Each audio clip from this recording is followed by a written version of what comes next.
Huh.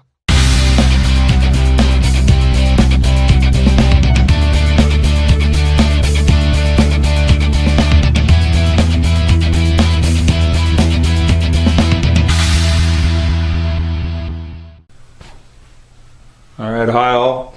Dane back here with this Greg Bennett designed Samick with the neck crack repair. So I've been gone a couple days, took a little trip out to the coast, and just getting back out here. And so here's the big declamping. Ta-da. Now, one thing I noticed, I got a little white here, probably from spraying some accelerator on it. One thing I noticed in the video that I just posted here not too long ago was that as I was pouring glue on here, it looked, I'm going to zoom in, it looked as if it kind of ran down to about here and then just ran down and went to the tape and then down. So I didn't see any actually run along the crack and in, but when I was flexing the peg head, I'm pretty sure I saw glue, you know, oozing out of this crack here and here. So, but before I do any major stress on this thing, I'm probably gonna, well, not probably, I may or may not put tape on it. I'm thinking about that.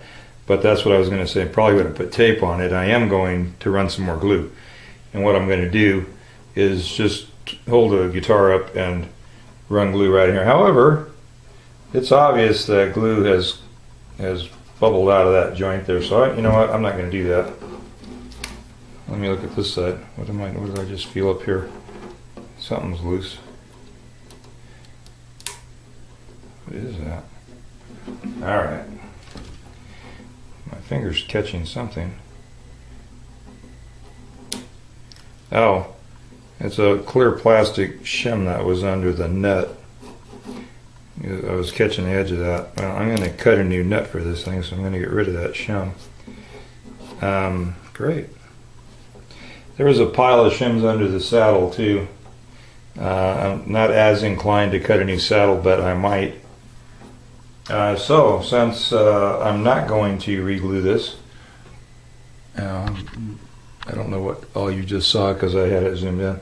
I am going to go ahead and put some stress over this crack here and see what happens. I'm not going to put lots of stress. It feels pretty solid, but you know, that feels very solid. I mean, I could probably push on it hard enough to break it, but could probably do that with one that wasn't broken. So I don't see anything opening up. I don't see anything. Can you see? No, my arm's in the way. Yeah, anyway, I see nothing moving here that shouldn't be. I mean, the whole neck is flexing, but I'm not seeing any kind of crack problem. So I think we're really solid there. So I am going to, and I'm not going to bother you with this because this isn't a video about making a nut. I am going to make a nut for this and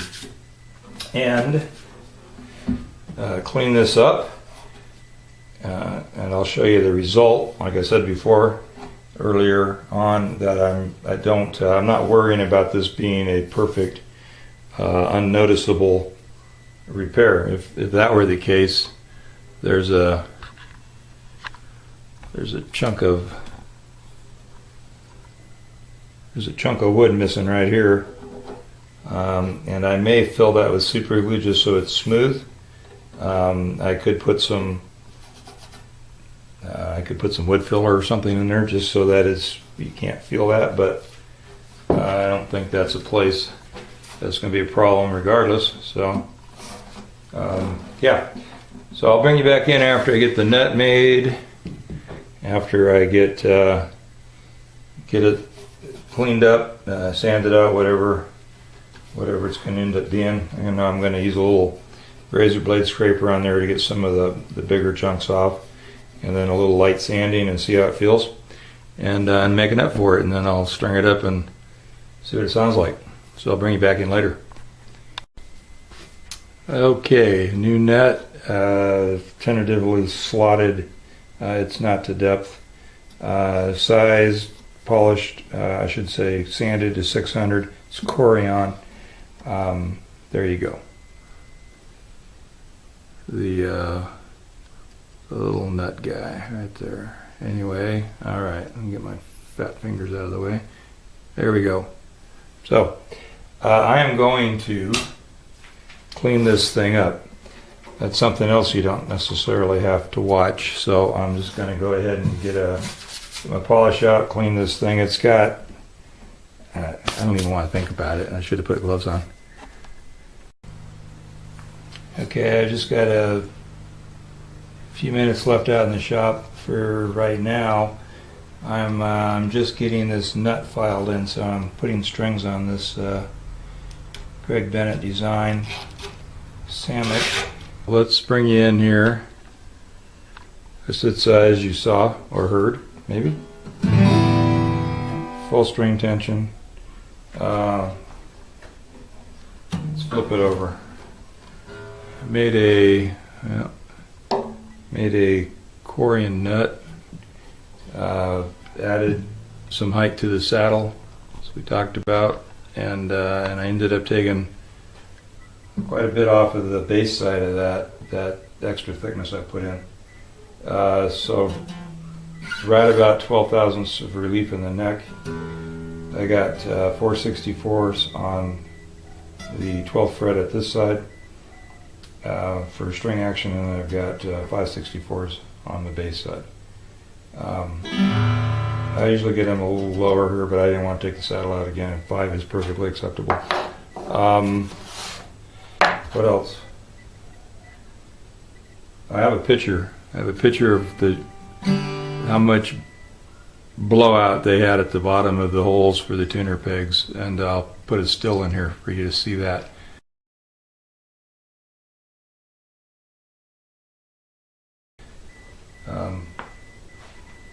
It was pretty nasty straight from the shop, from the factory. I mean, they don't even, you just put your hand in there and just rake a little bit of it off, but it was just all blown out. So, turns out we had some fret sprouts, so I went ahead and took care of that while I was at it. Cleaned the fretboard, oiled it, polished everything up. There's something else. Oh, there's a high fret right here. I haven't dealt with it yet. I was just noodling around on it, and I discovered that there's a pretty high, 14th fret hump, which isn't unusual on acoustics. It goes away as soon as you get over here. But the E and the B string, but the E string is actually the only string that's choking out. When you get up here, it's choking out until you play the 14th, then it's okay.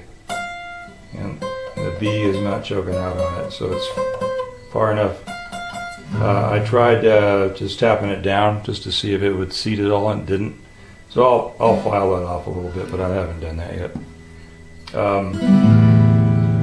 So what did I do? The neck, this is what you're waiting for. We'll kind of try to get in here close enough, maybe move this thing around. Move that around, go down, here we go. Trying to get in there so you can see that you can see the line where it was cracked. You can see where the meat is missing right here, and you can see this line over here where I sanded some of that. It was a bit of a ridge sticking up there, and there's still a little bit that you can feel. It's not excessive. I did actually consider just filling that with epoxy just so it felt smoother, but once you start playing it, you kind of forget about it. You don't really feel it with the inside of your hand. You feel it with your fingertips, but you don't feel that. So I may not. What I may do is go ahead and sand some finish off this neck, because I notice that I'm squeaking when I,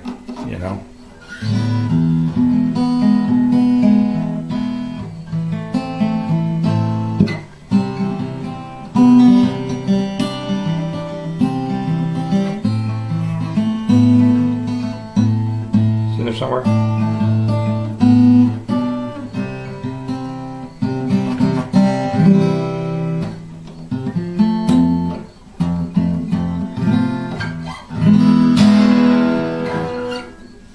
So I'm gonna look this up and see how completely cheap of a guitar it is and get an idea of what we're dealing with here. It doesn't sound bad. And I guess that's it. Thanks for watching, guys. Talk to you later.